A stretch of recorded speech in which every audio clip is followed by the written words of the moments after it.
on disait que c'était toi qui avais fabriqué ta première raquette. Et du coup, la vraie raquette, la vraie première avec laquelle tu t'es joué, elle venait d'où?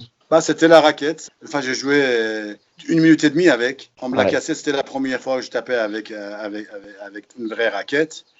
On me l'a cassé. Ça, j'avais 12 ans.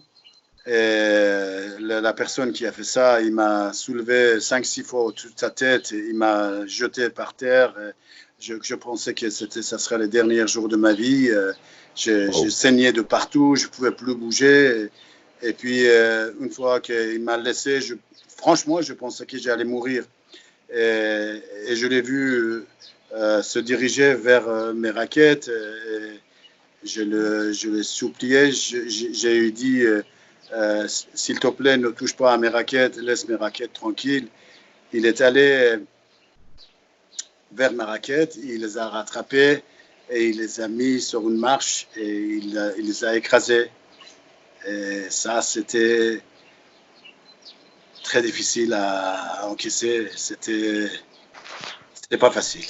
Pourquoi autant de violence à cette époque-là, Mansour? J'ai pas compris. Pendant des années, plusieurs années après, je suis retourné en Iran avec mes enfants, ma femme Frédéric, et on est arrivé dans ce club là où j'ai appris le tennis. Et mon fils Sam m'a dit, papa, tu te souviens de cette histoire que tu m'as dit et que ta raquette elle a été cassée et que la personne t'avait cassé la gueule. J'ai dit oui, oui. Il m'a dit, il est là, le gars. Et le gars, il était juste il était debout à gauche de mon fils. Je lui ai Incroyable. dit, écoute, il est juste à ta gauche, il est là. Et mon fils Sam, qui avait, je sais pas, 12 ans, il a dit, putain, mais je vais lui... Je dis, écoute, reste tranquille, sois tranquille, c'est bon, c'est passé. Ça, c'est 30 ans passés de ces trucs-là.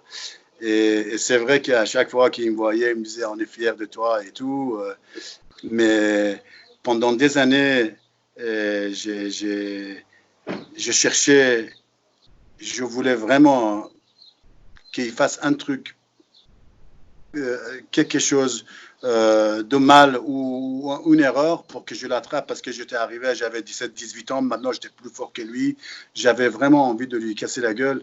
Mais bon, après, les années ont passé, à un moment donné, je me suis dit, bon, bah écoute, c'est pas grave, on oublie tout ça. Enfin, je pardonne, mais oublier, j'oublierai jamais, mais voilà, Ouais. je pardonne. Enfin, c'est pas grave, c'est passé. Donc, et lui, il me voyait franchir des obstacles et puis arriver.